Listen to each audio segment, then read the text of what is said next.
বিসমিল্লাহির রহমানির রহিম। আসসালামু আলাইকুম রহমতুল্লাহ। প্রিয় শিক্ষার্থীবৃন্দ, আমি রাজবাড়ী সরকারি কলেজের হিসাব বিজ্ঞান বিভাগ থেকে একাদশ দ্বাদশ শ্রেণীর হিসাব বিজ্ঞান প্রথম পত্র অনলাইন ক্লাসে তোমাদের স্বাগত জানাচ্ছি। প্রিয় শিক্ষার্থীবৃন্দ, আজকে আমি তোমাদেরকে হিসাব বিজ্ঞান প্রথম পত্রে আর্থিক বিবরণী এই অধ্যায় থেকে একটি গাণিতিক সমস্যা সমাধানের মাধ্যমে এই অধ্যায়ে আজকে সমাপ্ত ঘোষণা করব। প্রিয় শিক্ষার্থীবৃন্দ, তোমরা এখন খাতা কলম স্কেল এবং ক্যালকুলেটর নিয়ে আমার সাথে অনলাইন ক্লাসে সংযুক্ত থাকো। আশা করি তোমরা উপকৃত হবে। প্রিয় শিক্ষার্থীবৃন্দ, প্রথমে আমরা দেখব যে আজকের আলোচনায় যে গাণিতিক সমস্যাটা তোমাদের দেখানো হবে সেই সমস্যাটা কি। চলো আমরা এখন মূল আলোচনায় দেখি কি আছে বিষয়টি।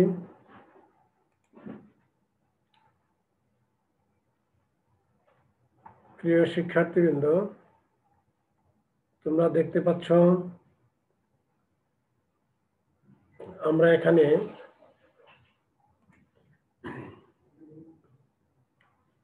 একটি রেওয়া মিল দেখতে পাচ্ছি। এই রেওয়া মিলটা হলো মিস্টার রহমান ট্রেডার্স এর ব্যবসায়ের 2019 সালের 31শে ডিসেম্বর তারিখে সমাপ্ত বছরের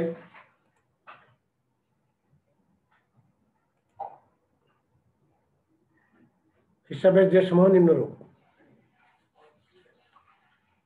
প্রিয় শিক্ষার্থীবৃন্দ, এখানে যদি লক্ষ্য করো তাহলে দেখা যায় প্রারম্ভিক মজুত পণ্য 20,000 টাকা, ক্রয় ও বিক্রয় যথাক্রমে 80,000 ও 1,15,000 টাকা, মূলধন 1 লক্ষ টাকা, উত্তোলন 10,000 টাকা, 10% ঋণ 1/7/2018 90,000 টাকা, মজুরি 20,500 টাকা, বেতন 8 মাস 24,000 টাকা,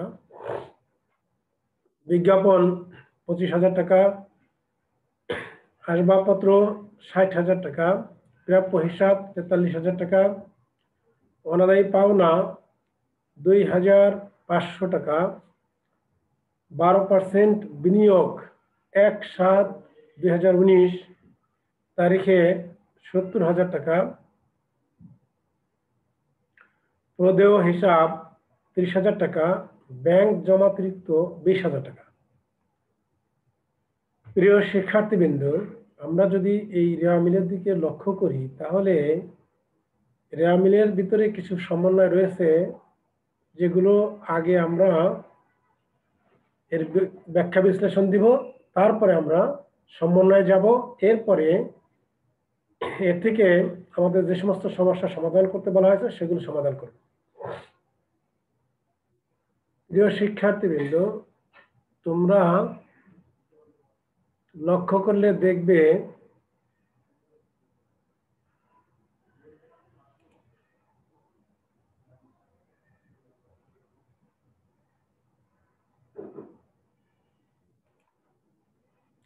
এখানে যদি আমরা লক্ষ্য করি তাহলে এই যে ঋণ 10% ঋণ 1/7/2018 তারিখ, কিন্তু আমাদের যে প্রশ্ন তা হলো 31শে ডিসেম্বর 2019। প্রিয় শিক্ষার্থীবৃন্দ, তাহলে যেহেতু এই ঋণটা নেওয়া হয়েছে 18 সালে, কাজেই এর উপরে এই যে 90,000 টাকা যে আমাদের ঋণ, এই টাকার উপরে আমাদের 10% যে সুদ তা 1 বছরে ধার্য করতে হবে। 1/7/2018 তার মানে হলো 18 সালের জুলাই মাসে এই ঋণ নেওয়া হয়েছে, কিন্তু এটা যেহেতু 2019 সাল সেহেতু 2018 সালের হিসাব সমাপ্ত হয়েছে। কাজেই এই মুহূর্তে আমরা এখন 2018 সালের অঙ্ক করছি, 2019 সালের অঙ্ক করছি। কাজে 2018 সালের যে সময়টুকু সেটুকু গত অর্থ বছরের, কাজে আমাদের এই চলতি অর্থ বছর অর্থাৎ 1/1/2019 থেকে 31/12/2019 এই এক বছরের সুদ আমাদের ধার্য করতে হবে। প্রিয় শিক্ষার্থীবৃন্দ, এর পরের বিষয়টি রয়েছে আমাদের এখানে, যদি আমরা লক্ষ্য করি তাহলে বেতন 8 মাস 24,000 টাকা। এর অর্থ কি বোঝায়? এর অর্থ বোঝায় হলো যে এই বছরে, এই আর্থিক বছরে যে বেতন তা হলো 8 মাসের এ পর্যন্ত দেওয়া হয়েছে। তাহলে আমরা জানি এক বছর হলো 12 মাস, তাহলে 8 মাসের যদি বেতন প্রদত্ত হয়ে থাকে তাহলে এখানে 12 মাসের থেকে 8 মাস বাদ দিলে 4 মাস অবশিষ্ট থাকে। তাহলে এক্ষেত্রে 4 মাসের বেতন অপরিশোধিত বা বকেয়া রয়েছে।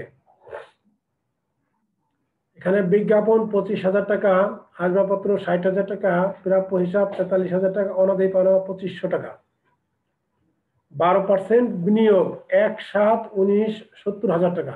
প্রিয় শিক্ষার্থীবৃন্দ, এখানে লক্ষ্য করছো যে বিনিয়োগ করা হয়েছে 1/7/19 অর্থাৎ জুলাই মাসের 1 তারিখে আমরা 70,000 টাকার বিনিয়োগ করেছি, যার উপরে সুদের হার হলো 12%। তো এখন এই ক্ষেত্রে দেখা যাচ্ছে যেহেতু বছরে মাঝামাঝি বিনিয়োগ করা হয়েছে, সেহেতু বিনিয়োগের সুদ অর্ধেক বছরে ধার্য করতে হবে। প্রিয় শিক্ষার্থীবৃন্দ, আশা করছি যে এই রেওয়া মিলের ভিতরে যে বিষয়গুলো রয়েছে এর ব্যাখ্যা তোমরা বুঝতে সক্ষম হয়েছ। এখন আমি এর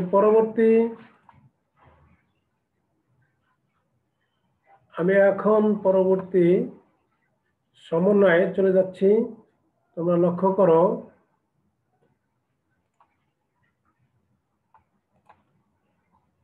এখানে যদি আমরা দেখি তাহলে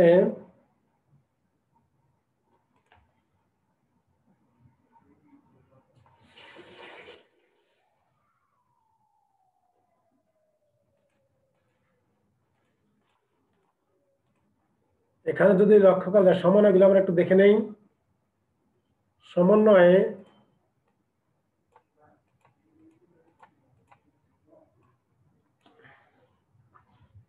এক তারিখে যে সমন্বয় তাহলে সমাপনী মজুদ পণ্য 65,000 টাকা মূল্যায়ন করার পর 5,000 টাকার পণ্য আগুনে বিনষ্ট হয়েছে। বীমা কোম্পানি ক্ষতিপূরণ বাবদ 3,000 টাকা দিতে রাজি হয়েছে। তাহলে 65,000 টাকা মূল্যায়নের পর 5,000 টাকা আগুনে বিনষ্ট, 3,000 টাকা বীমা কোম্পানি দিতে রাজি হয়েছে, যার ফলশ্রুতিতে আমাদের প্রকৃত ক্ষতি হয়েছে হলো 2,000 টাকা। এরপরে যে সমন্বয়টা তা হলো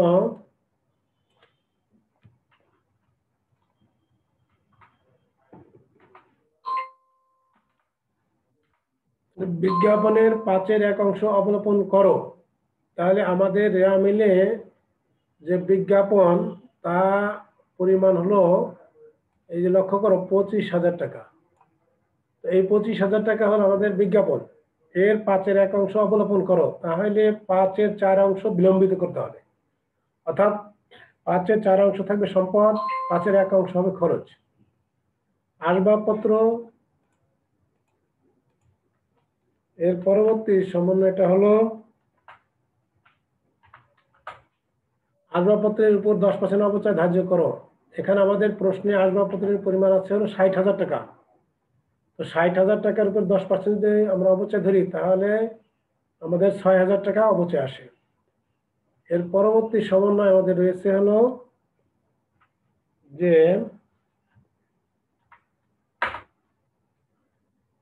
দেনাদারির উপর 5% হারে অনাদায়ী সঞ্চিতি ধার্য করো। তো দেনাদার আমাদের প্রশ্নে রয়েছে হলো, এই যে আমরা যদি লক্ষ্য করি তাহলে এই যে প্রাপ্য হিসাব, এই প্রাপ্য হিসাবে এই প্রাপ্য হিসাবের দিকে যদি আমরা লক্ষ্য করি তাহলে আমাদের প্রাপ্য হিসাবের পরিমাণ হলো 43,000 টাকা। এখন এই 43,000 টাকা হলো আমাদের প্রাপ্য হিসাব বা দেনাদার। এরপরে আমাদের অনাদায়ী পাওনা সঞ্চিতি ধার্য করতে হবে। তো অনাদায়ী পাওনা সঞ্চিতি যদি আমরা লক্ষ্য করি তাহলে আমাদের অনাদায়ী পাওনা সঞ্চিতির পরিমাণ আসে দাঁড়ায় হলো 5%। এখন আমাদের করণীয় কি?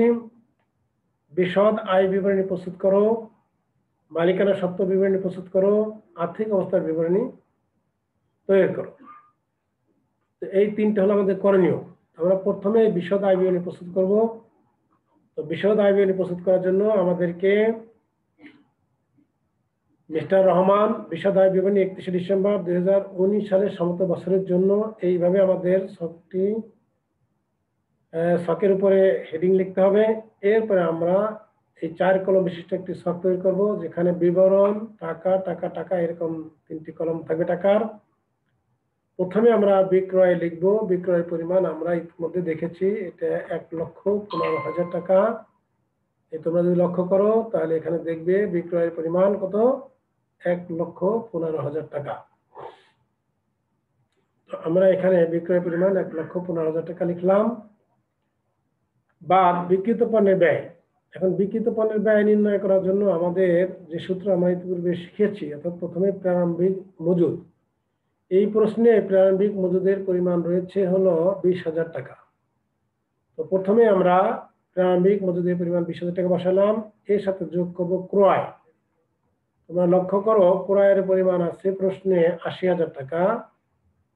এই 80,000 টাকা আমরা যোগ করব। এখানে যোগ করলাম 80,000 টাকা এবং মজুরি রয়েছে 20,500 টাকা। দেখো এই যে মজুরি পরিমাণ 20,500 টাকা। এই তিনটি বিষয় আমরা যোগ করব। যোগ করে তার থেকে সমাপনী মজুদ পণ্য 65,000 টাকা আমরা বাদ দিব। তো আমাদের এই যোগ করলে যোগফল আসে 1,20,500 টাকা। তার থেকে আমরা সমাপনী মজুদ পণ্য 65,000 টাকা বাদ দিব। তাহলে আমাদের এই ক্ষেত্রে বিক্রিত পণ্যের ব্যয় 55,500 টাকা থাকে। এখন এই যে বিক্রয় 1,15,000, এর থেকে যদি আমি এই বিক্রিত পণ্যের ব্যয় 55,500 টাকা বাদ দেই তাহলে আমাদের মোট লাভ এর পরিমাণ দাঁড়ায় 59,500 টাকা। প্রিয় শিক্ষার্থীবৃন্দ, আশা করি তোমরা এই মোট লাভ নির্ণয় পর্যন্ত বুঝতে সক্ষম হয়েছে। এখানে আর কোনো সমস্যা থাকার কথা নয়। এখন এই মোট লাভ থেকে আমাদের পরবর্তী স্টেপ হলো পরিচালন ব্যয় বাদ দেওয়া। তো পরিচালন ব্যয়ের মধ্যে যে সমস্ত বিষয়গুলো অন্তর্ভুক্ত রয়েছে তার মধ্যে প্রথম বিষয় হচ্ছে বেতন। তোমরা লক্ষ্য করেছো যে এই যে বেতন যে বিষয়টা, বেতন বিষয়টা হলো 8 মাস 24,000 টাকা। তাহলে 8 মাসে যদি 24,000 টাকা হয় তাহলে 1 মাসে 3,000 টাকা। তাহলে আমাদের বকেয়া রয়েছে 4 মাসে, তাহলে 3 4 12,000 টাকা বকেয়া। তাহলে দেখো এখন তোমরা বেতন 24,000 টাকা যোগ বকেয়া, এই 24,000-কে 8 দিয়ে যদি ভাগ দেই তাহলে 3,000 টাকা এবং 4 মাসের বকেয়া, অর্থাৎ 3 4 12,000 টাকা আমাদের বকেয়া। তো এখন এই 24,000 টাকার সাথে 12,000 টাকাকে আমি যদি যোগ করি তাহলে আমাদের মোট বেতনের পরিমাণ দাঁড়ায় 26,000 টাকা। প্রিয় শিক্ষার্থীবৃন্দ, এরপরে দেখো বিজ্ঞাপন। তোমরা লক্ষ্য করেছো যে বিজ্ঞাপনের পরিমাণ আছে 25,000 টাকা। আমাদের রেওয়া মিলে যদি আমরা লক্ষ্য করি তাহলে বিজ্ঞাপনের পরিমাণ আসে কত? 25,000 টাকা। তো এই বিজ্ঞাপনের থেকে আমরা যদি লক্ষ্য করি তাহলে সমন্বয়ে বলা হয়েছে যে এর 5 ভাগের 1 ভাগ অবলম্বন করো। তাহলে 5 ভাগের 4 ভাগ বিলম্বিত। তাহলে 5 দিয়ে ভাগ দিব, 4 দিয়ে গুণ দিব। 25-কে যদি 5 দিয়ে ভাগ দেয় 5 5 25 এবং 4 দিয়ে যদি গুণ দেয় 4 5 20। তাহলে এই 20,000 টাকা আমাদের বিলম্বিত। তাহলে খরচ হয় কত? 5,000 টাকা। এরপরে আসবাবপত্রের অবচয়। তোমরা লক্ষ্য করেছো যে আসবাবপত্রের অবচয়ের হার আছে হলো 10%। এখানে যদি লক্ষ্য করো তাহলে দেখবে যে এই যে আসবাবপত্র এর অবচয়ের হার হলো 10% আর আসবাবপত্রের পরিমাণ হলো 60,000 টাকা। তাহলে 60,000 টাকার উপর যদি আমরা 10% অবচয় ধার্য করি তাহলে 1 বছরের অবচয়ের পরিমাণ আসে কত? 6,000 টাকা। এখন দেখো এই অবচয়ের পরিমাণ 6,000 টাকা। অনাদায়ী পাওনা যদি আমরা লক্ষ্য করি তাহলে রেওয়া মিলে অনাদায়ী পাওনার পরিমাণ আছে হলো 2,500 টাকা, আর প্রাপ্য হিসাবের পরিমাণ আছে 43,000 টাকা। এখন অনাদায়ী পাওনা সঞ্চিতি ধার্য করার কথা বলা হয়েছে কত? 5%। তাহলে সেক্ষেত্রে এই যে নতুন অনাদায়ী পাওনা সঞ্চিতি এখানে আসবে হলো 43,000 ইন্টু হলো 5%, 2,150 টাকা। তাহলে 2,500 টাকা আমাদের রেওয়া মিল আছে, এর সাথে যোগ হবে 2,150 টাকা, তাহলে আমাদের মোট এসে দাঁড়াবে 4,650 টাকা। এখন আমরা যদি এই যে বিষয়গুলো যে এগুলো আসলো এগুলোকে যদি যোগ করি তাহলে যোগফল 51,650 টাকা, অর্থাৎ পরিচালন ব্যয়ের পরিমাণ দাঁড়াবে কত? 51,650 টাকা। এখন 59,500 থেকে 51,650 যদি বাদ দেই তাহলে আমাদের পরিচালন মুনাফার পরিমাণ দাঁড়ায় 7,850 টাকা। এই পর্যায়ে আমরা এখন দেখব পরিচালন আয় কি আছে। তোমরা এখানে লক্ষ্য করছো যে বিনিয়োগ আছে হলো 70,000 টাকা। এই বিনিয়োগ 1/7/2019 তারিখে করা হয়েছে। এর উপরে সুদের হার কত? 12%। 70,000 টাকার উপর যদি 12% আমরা চার্জ করি তাহলে 7/12 = 84, অর্থাৎ 8,400 টাকা এক বছরের সুদ আসে। কিন্তু আমাদের যেহেতু বিনিয়োগের পরিমাণ 1/7/19 অর্থাৎ বছরের অর্ধাবধি, তাহলে অর্ধেক বছরের সুদ ধার্য করতে হবে। তাহলে এক্ষেত্রে অপরিচালন আয়ের মধ্যে বিনিয়োগের সুদ আসবে 7,000 ইন্টু হলো 12%। তাকে ইন্টু যদি আমরা অর্ধেক বছরে করি অর্থাৎ 6 মাসে 12 দিয়ে ভাগ দিয়ে 6 মাস দিয়ে গুণ দিই তাহলে অর্ধেক বছরে আমরা পেয়ে যাই। তাহলে এটা আসে 4,200 টাকা। 7,850 এর সাথে 4,200 যদি যোগ করি তাহলে 12,050 টাকা আমাদের এখানে আয় হিসেবে আসে। এর থেকে অপরিচালন ব্যয় আমি বাদ দেব। তো অপরিচালন ব্যয় আছে দুইটি। একটি হলো তোমরা লক্ষ্য করো যে এক্ষেত্রে অগ্নি বিনষ্ট হয়েছে 5,000 টাকা, যে ক্ষেত্রে বীমা কোম্পানি ক্ষতিপূরণ দেবে 3,000 টাকা। তাহলে এই যে 5,000 বিয়োগ 3,000 এই 2,000 টাকা হবে আমাদের অপরিচালন ব্যয়। তাহলে এই যে অপরিচালন ব্যয় অর্থাৎ অগ্নি বিনষ্ট ক্ষতি 5,000 বিয়োগ 3,000 অর্থাৎ এইখানে আমাদের 2,000 টাকা।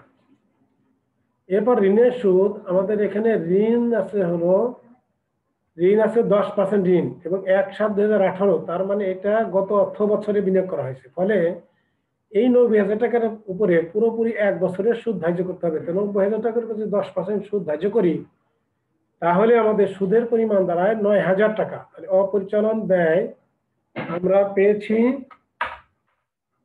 এখানে অগ্নি বিনষ্ট ক্ষতি হলো 2,000, ঋণের সুদ হলো 9,000, মোট 11,000 টাকা। এখন 12,050 টাকা থেকে যদি 11,000 টাকা বাদ দেই তাহলে আমাদের নিট লাভের পরিমাণ দাঁড়ায় 1,050 টাকা। প্রিয় শিক্ষার্থীবৃন্দ, আশা করি তোমরা বিশদ আয় বিবরণী বুঝতে সক্ষম হয়েছ। এখন আমরা এর দ্বিতীয় যে বিষয়টি তা হলো মালিকানা সত্ত্ব বিবরণী। এই মালিকানা সত্ত্ব বিবরণী আমরা এখন তৈরি করব।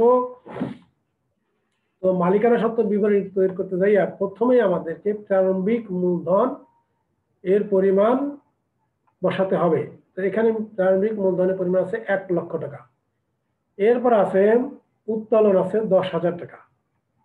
আর এই যে নিট লাভ অর্থাৎ বিশদ আয় বিবরণী থেকে যে নিট লাভ বা নিট মুনাফা বের হইল 1,050 টাকা, এটা আমাদের বসাতে হবে। তাহলে এখন আমরা এরকম একটা ছক তৈরি করব যার উপরে আমরা মিস্টার রহিম মালিকানা সত্ত্ব বিবরণী 31 ডিসেম্বর 2019 সালে সমস্ত বছরের জন্য এটা লিখবো। লিখে এরকম 3 কলাম বিশিষ্ট একটা ছক করব। প্রথম কলমে বিবরণ, তারপরে টাকা টাকা এভাবে লিখবো। এরপরে প্রথমেই আমরা প্রারম্ভিক মূলধন 1 লক্ষ টাকা বসাবো, এর সাথে যোগ করবো নিট লাভ তোমরা ইতিমধ্যে দেখেছো নিট লাভের পরিমাণ 1050 টাকা। এটা যোগ করবো, যোগ করলে আমাদের এখানে যে যোগফল তা হলো 1,01,050 টাকা। এর থেকে উত্তোলন আমরা ইতিমধ্যে দেখেছি যে উত্তোলনের পরিমাণ ছিল 10,000 টাকা। তো এই 10,000 টাকা যদি আমি উত্তোলন হিসেবে বাদ দেই তাহলে 1,01,050 বিয়োগ 10,000 তাহলে 91,050 টাকা আমাদের সমাপনী মূলধন বের হলো। এভাবে আমি মালিকানা সত্ত্ব বিবরণী তৈরি করলাম। আশা করি তোমরা মালিকানা সত্ত্ব বিবরণী বুঝতে সক্ষম হয়েছ। এর পরবর্তী যে রিকোয়ারমেন্ট তা হলো আর্থিক অবস্থার বিবরণী প্রস্তুত। তো আর্থিক অবস্থার বিবরণী প্রস্তুত করার জন্য আমি প্রথমেই তোমাদের এর উপরের যে লেখা অর্থাৎ মিস্টার রহিম আর্থিক অবস্থার বিবরণী 31শে ডিসেম্বর 2019 এভাবে লিখতে হবে। এখানে কিন্তু সমস্ত বছরের কথা লেখা যাবে না।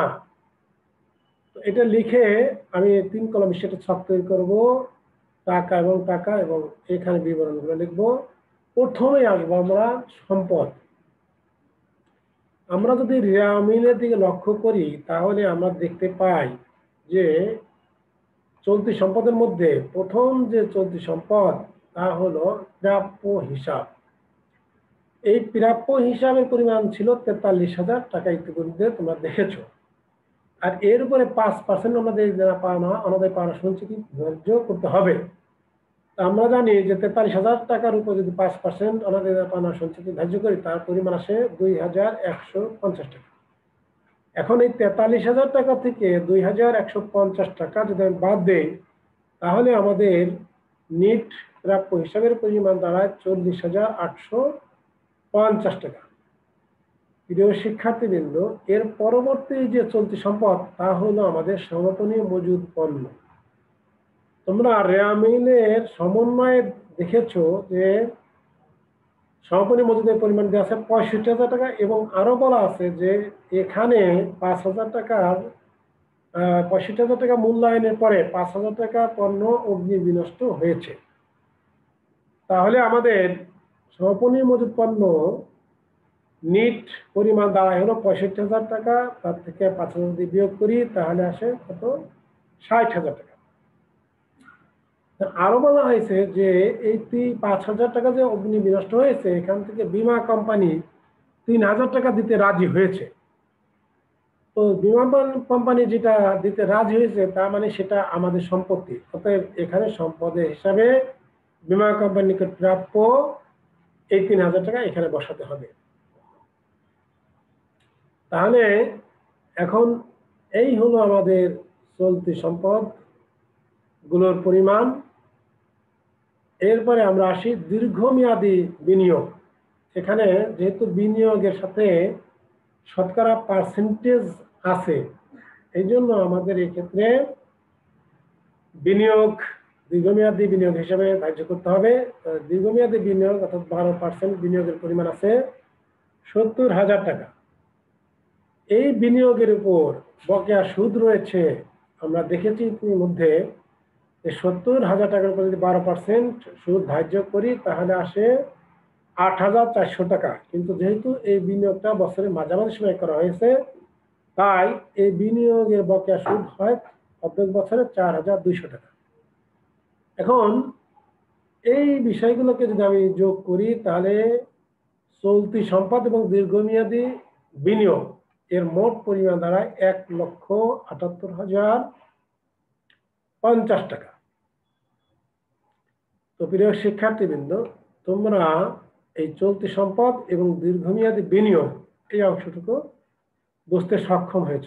এই পর্যায়ে আমরা স্থায়ী সম্পদের দিকে লক্ষ্য করব। স্থায়ী সম্পদের মধ্যে আমরা যদি লক্ষ্য করি তাহলে একটি স্থায়ী সম্পদ রয়েছে তা হলো আসবাবপত্র। আর এক্ষেত্রে 10% অবচয়ের পরিমাণের কথা বলা হয়েছে। তাহলে ইতিমধ্যে আমরা যখন আর্থিক অবস্থাকে বিশদায় বিবরণী প্রস্তুত করেছি সেখানে আমরা দেখেছি যে এই আসবাবপত্র 60,000 টাকার উপরে কিভাবে অবচয় 6,000 টাকা আসে, অর্থাৎ 60,000 টাকার উপর যদি 10% আমরা অবচয় ধার্য করি তাহলে তার পরিমাণ দাঁড়ায় 6,000 টাকা। এখন এই 60,000 টাকা থেকে যদি আমি অবচয় 6,000 টাকা বাদ দেই তাহলে আমাদের 54,000 টাকা নিট স্থায়ী সম্পদের পরিমাণ দাঁড়ায়। এখন আমরা দেখব কাল্পনিক সম্পদ। প্রিয় শিক্ষার্থীবৃন্দ, আমাদের এই প্রশ্নে বিজ্ঞাপন এর পরিমাণ ছিল 25,000 টাকা, যা এই বছরে অবলাপন ছিল 5/1 তার মানে হলো 25,000 টাকা থেকে 5/1 অর্থাৎ 5,000 টাকা আমরা অবলম্বন করেছি। তাহলে 25,000 টাকা থেকে 5,000 টাকা যদি আমরা বাদ দেই তাহলে অবশিষ্ট যে বিজ্ঞাপন তার পরিমাণ দাঁড়ায় 20,000 টাকা। তাহলে এই 20,000 টাকা বিলম্বিত বিজ্ঞাপন নামে আমাদের এই আর্থিক অবস্থার বিবরণীতে কাল্পনিক সম্পদ নামে এখানে বসাতে হবে। তো প্রিয় শিক্ষার্থীবৃন্দ, এখন যদি আমরা 1,78,050, 54,000 টাকা এবং 20,000 টাকা এই তিনটি অঙ্ককে যোগ করি তাহলে আমাদের সমষ্টির দাঁড়ায় হলো 2,52,050 টাকা। প্রিয় শিক্ষার্থীবৃন্দ, মোট সম্পদের পরিমাণ দাঁড়াইল 2,52,050 টাকা। এই জায়গাটায় আমরা মোট সম্পদ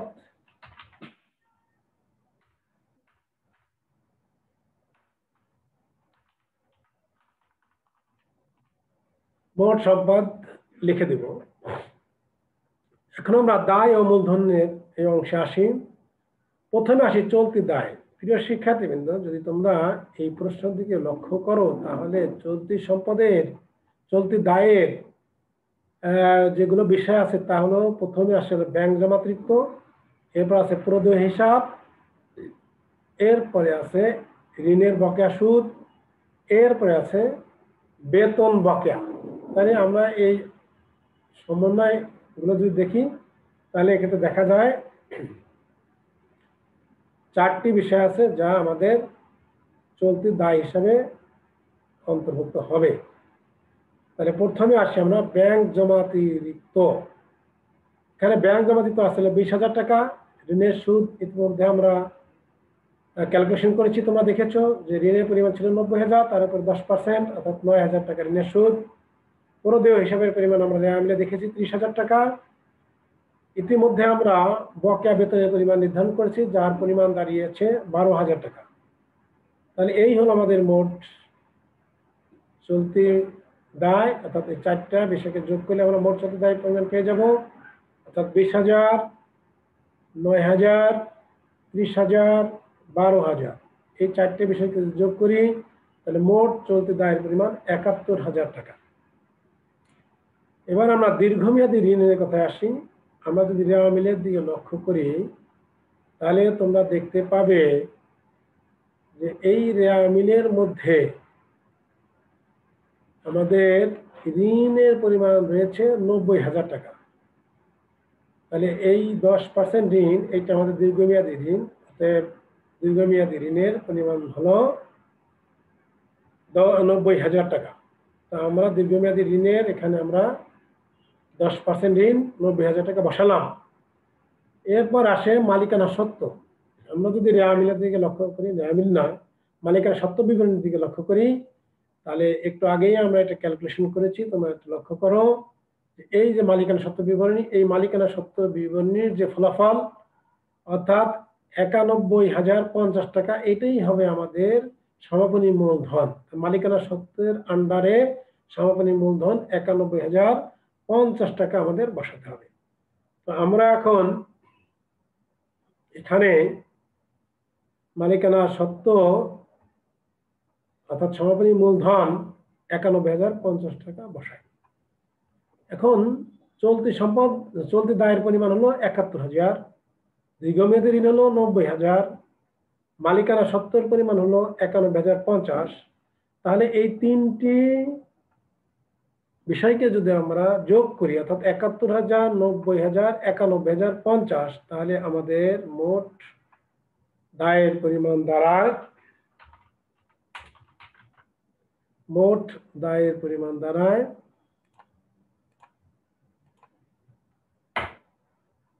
2,52,50 টাকা। তো প্রিয় শিক্ষার্থীবৃন্দ, তোমরা ইতিপূর্বে মোট সম্পদের পরিমাণ দেখেছো 2,52,50। এখন মোট দায়ের পরিমাণ দেখো 2,52,50। তার মানে আর্থিক অবস্থার বিবরণীর মূল পাঠ্যবদ্ধ বিষয় হলো মোট সম্পদ সমান মোট দায়। তো আমরা এখানে লক্ষ্য করলে দেখা যায় যে মোট সম্পদ এবং মোট দায়ের পরিমাণ একই হয়েছে। তার অর্থ হলো যে আমাদের আর্থিক অবস্থার বিবরণী যথার্থ হয়েছে। প্রিয় শিক্ষার্থীবৃন্দ, আশা করি তোমরা এই প্রশ্নটির প্রথম থেকে শেষ পর্যন্ত এখানে যা করা হয়েছে তোমরা যথার্থভাবে বুঝতে সক্ষম হয়েছ। যদি এ ব্যাপারে তোমাদের কোনো প্রশ্ন থাকে তাহলে আমাকে কমেন্ট বক্সে লিখে জানাবে, আমি তোমাদেরকে তার উত্তর দেব এবং তোমাদেরকে পুনরায় বোঝানোর চেষ্টা করব। আশা করি তোমাদের কোনো সমস্যা থাকবে না। প্রিয় শিক্ষার্থীবৃন্দ, আজ এখানে শেষ করছি। একই সাথে এই অধ্যায়ের সমাপ্তি ঘোষণা করছি।